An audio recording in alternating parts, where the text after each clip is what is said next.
오이, 지금부터는 냉장고 말고 냉동실에 얼려두세요. 여름 반찬 걱정이 싹 사라집니다. 여름엔 오이가 참 싸죠.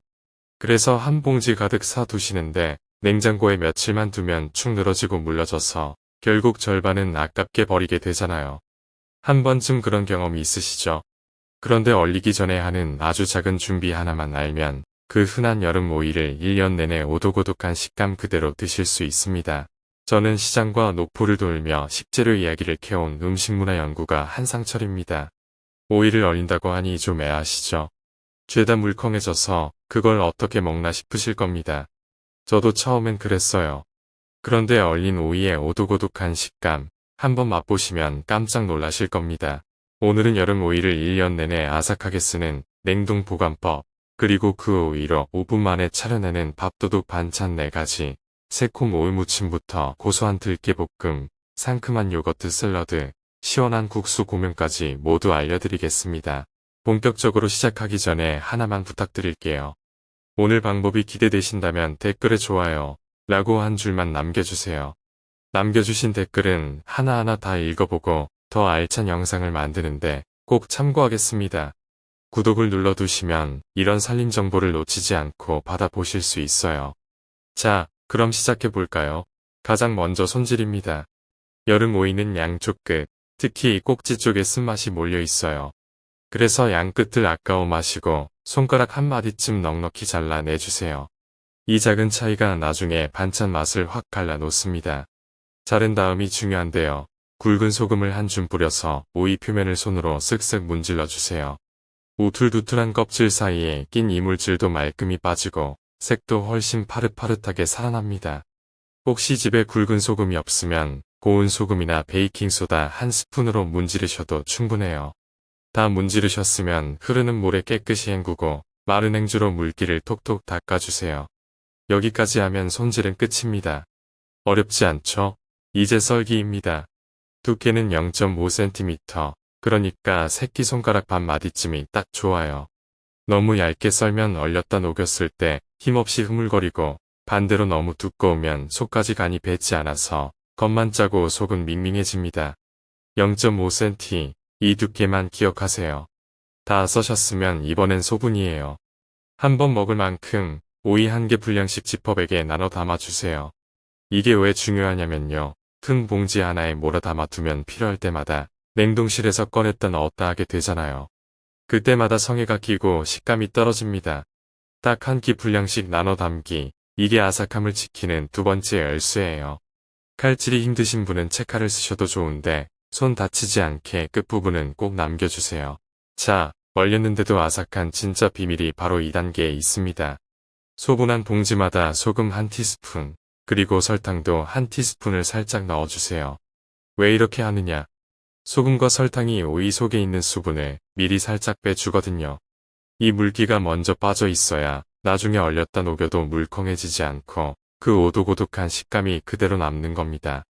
간을 보면 슴슴한 정도라 짜거나 달다는 느낌은 거의 없으실 거예요. 여기서 배려 하나 말씀드릴게요.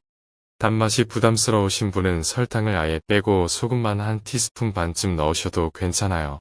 그래도 아삭함은 충분히 살아납니다. 은은한 단맛을 좋아하시면 가루 형태 대체 감미료를 같은 양으로 쓰셔도 되고요. 다만 물엿 같은 액체는 수분이 잘 안 빠지니 꼭 가루 형태로 쓰세요. 이제 봉지를 살살 흔들어서 소금과 설탕이 고루 배게 해주세요. 그 다음 봉지 안에 공기를 최대한 쭉 빼고 납작하게 눌러서 밀봉합니다. 공기를 제대로 빼야 냉동실 안에서 성에가 끼지 않고 오래도록 신선하게 보관돼요. 납작하게 얼려두면 자리도 덜 차지하고 필요한 만큼 딱딱 부러뜨려 쓰기도 좋습니다. 드실 때는요, 냉동실에서 꺼내 실온에 10분에서 15분만 두면 사르르 녹아요. 급하실 땐 찬물에 봉지째 5분쯤 담가 두셔도 됩니다. 완전히 녹인 다음에는 두 손으로 오이를 꼭 쥐어서 물기를 쫙 짜주세요. 혹시 손목이 불편하신 분은요, 도마 위에 오이를 펼쳐놓고 다른 도마로 지그시 눌러서 물기를 빼셔도 됩니다. 이 물기만 잘 빼두면 어떤 반찬을 만들어도 싱거워지거나 질척해지지 않아요. 자, 여기까지 따라오셨으면 준비는 다 끝났습니다. 양끝 잘라 소금으로 문질러 씻고 0.5cm로 썰어 1끼씩 소분하고 소금과 설탕 한 꼬집씩 넣어 공기 빼고 납작하게 냉동. 이것만 해두시면 냉동실에 1년치 반찬 재료가 차곡차곡 쌓인 겁니다. 이제부터가 진짜 재미있는 부분인데요. 이렇게 얼려둔 오이 하나로 5분 만에 뚝딱 차려내는 반찬 4가지를 지금부터 하나씩 보여드릴게요. 밥 짓는 동안 만들 수 있을 만큼 간단하니까 편하게 따라와 보세요. 반찬 첫 번째는 누구나 좋아하는 새콤한 오이 무침입니다. 물기를 꽉 짠 냉동 오이에 고춧가루, 다진 마늘, 식초 조금, 참기름 한 바퀴 두르고 깨소금을 솔솔 뿌려서 슥슥 묻혀주세요.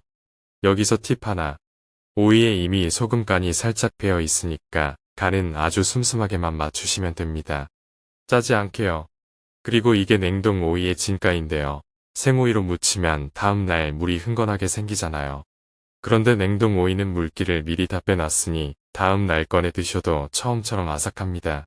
냉장고에서 사나흘은 아삭하게 두고 드실 수 있으니 한 번에 넉넉히 만들어 두셔도 좋아요.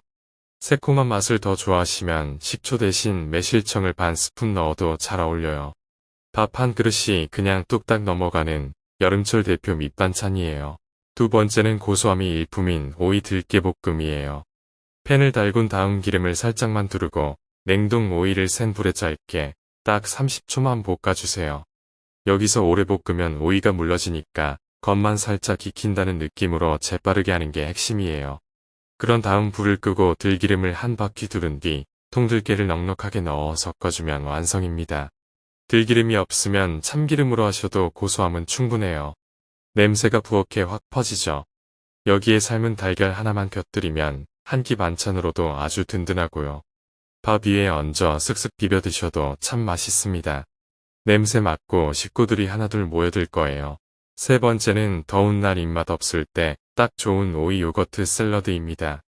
물기 짠 냉동 오이에 플레인 요거트를 넉넉히 붓고 후추를 살짝 뿌린 다음 견과류나 크랜베리를 톡톡 올려주세요.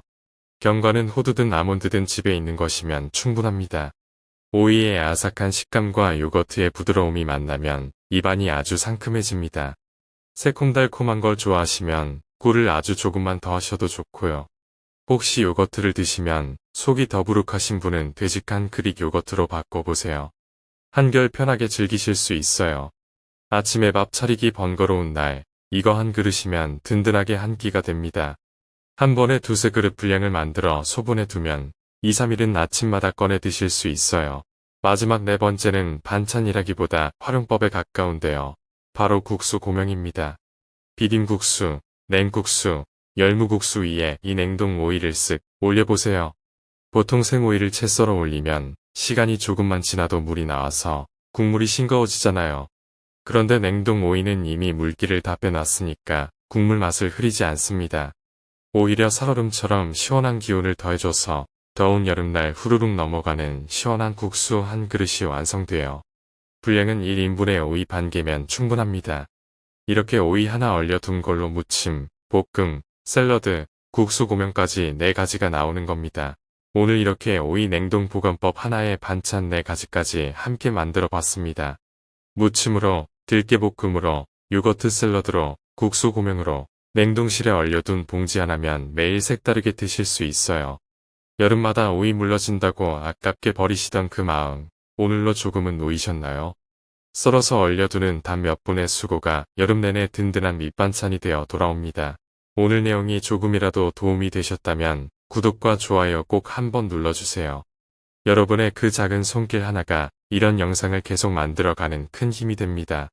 그리고 오이 남아서 늘 고민이시던 가족분들, 이웃 어르신들께도 이 영상 잊지 말고 살짝 나눠주세요. 저는 다음에도 여러분 식탁을 풍성하게 해드릴 알찬 살림 이야기로 다시 찾아뵙겠습니다.